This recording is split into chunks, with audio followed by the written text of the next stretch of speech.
Alright, in continuation of the Jeep, we have the dash out of the donor Jeep.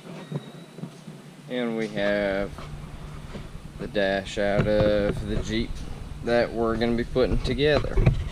So with continuing with the wiring here, I'm going to go ahead and pull the whole harness out of this one. Had one speaker on this side of this dash, but it was missing one over here. So I'm going to go ahead and take the speakers out of the donor Jeep dash and put them both in here, get everything tidied up with the radio harness. This radio is going to stay, but this harness is going to be fixed before it goes back together. And then I'm going to have to change the heater control. I'll show you this one here. There's that one. This is the old manual style one. So we'll be getting rid of it and swapping over to the other one. And then we'll be moving on to the heater box inside of the Jeep, get it all swapped out so we can get the AC hooked up and the harness on the firewall so we can get this thing up and running. Let's get to work.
got the whole harness, the old harness off, the new harness on and all tucked up nice and neat like it's supposed to.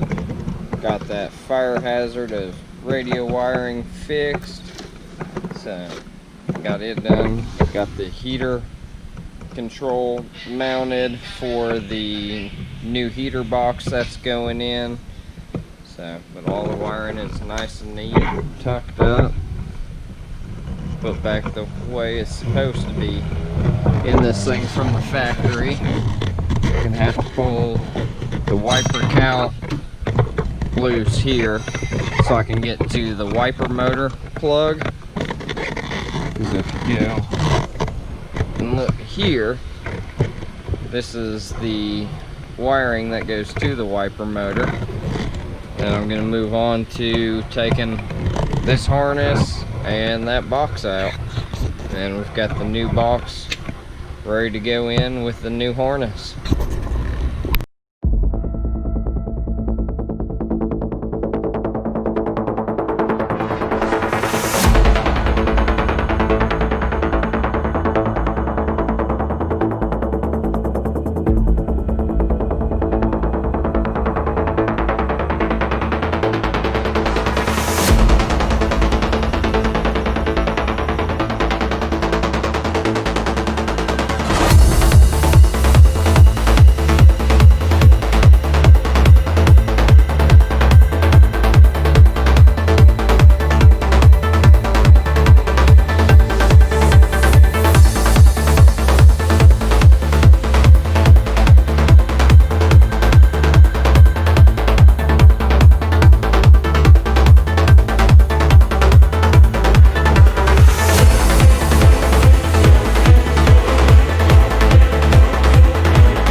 And that is the first official start of the swap Jeep. Alright, so got it up and running now. It is officially running. I'm going to go ahead and put the wiper cowl back on and then start working on putting the AC compressor in and the grill and radiator and condenser. Go ahead and put that in, start hooking up the hoses, then I'll go back and finish buttoning up everything inside, and I might actually start with sliding the exhaust on while I have a little bit more room to go ahead and get in there to bolt it up without the grill in the way.